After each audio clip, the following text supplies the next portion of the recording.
Hello everybody. I was just dusting my computer again, and I'm gonna redo the video I did back in October. One reason why is because I did a couple errors in that video, and I know each component much better now. So let me begin. I said this was a 300 watt power supply, but I found out how to read this. It's a 250 watt power supply. Sorry, this camera doesn't have a focus feature, so that right there does say 250 watts. So sorry about that. It's actually a 250 watt power supply, not 300. Here you go is the CD drive. I can add another CD drive if I wanted to. Here are the USB ports, plug in headphones or USB.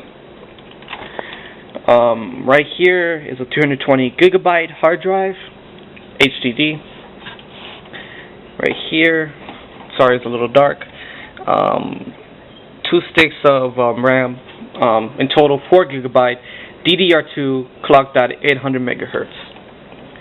Right here is the processor. The fan is on top, then the aluminum heatsink, then the processor all the way at the bottom. It is an AMD Athlon 2 X2 240 processor. Here is the video card, MSI manufactured, Nvidia Geforce GT630, 2 gigabyte GDDR3. Okay, just for reference, I did overclock this video card from 810 megahertz to 900 megahertz, and the memory clock from 500 megahertz to 650 megahertz. Sitting with the processor, I overclocked it from 2.8 gigahertz clock speed to 3.1 gigahertz. And I remember saying back in October that this computer is 20 times more powerful than an Xbox 360 and 16 times more powerful than a PS3. Well, this computer is still more powerful than the PS3 or Xbox 360, but not as high as I thought it was.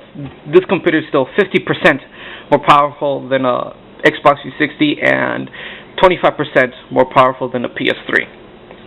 So this computer still outperforms any of the current generation of consoles, but the new upcoming consoles, the Xbox One and the PlayStation 4, will overpower this computer easily, since the PlayStation 4 will have an 8-core processor and a GPU similar to a Radeon or AMD 7770 or 7790.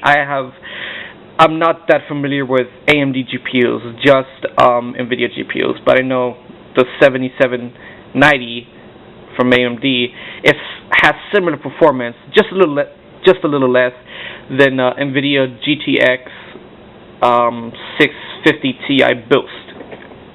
Okay, but I can easily build a computer that will cost around $600, $700, or $800 at most. That will outperform the Xbox One and the PlayStation 4. The Xbox One and the PlayStation 4 are not revolutionary. They're just a mid-end computer that will become out of date in about a year. So, any console fans who are watching this, I recommend you not get that, because I recommend you just get a gaming computer. And gaming computers do not cost $1,000 or $2,000. An $800 gaming computer will outperform the Xbox One and the PlayStation 4. And also, upgrades are not that expensive. Every 2 years or every 3 years, you just dish out $200, $300 to upgrade the GPU, and maybe another $200, $300, depending if you like Intel or AMD for the processor. But everything else, they will last you 10 years at most, pretty much. So I recommend getting a gaming computer. That's the best choice than buying an Xbox One and a PlayStation 4 that will become out of date in 1 year. It's not worth it. So yeah.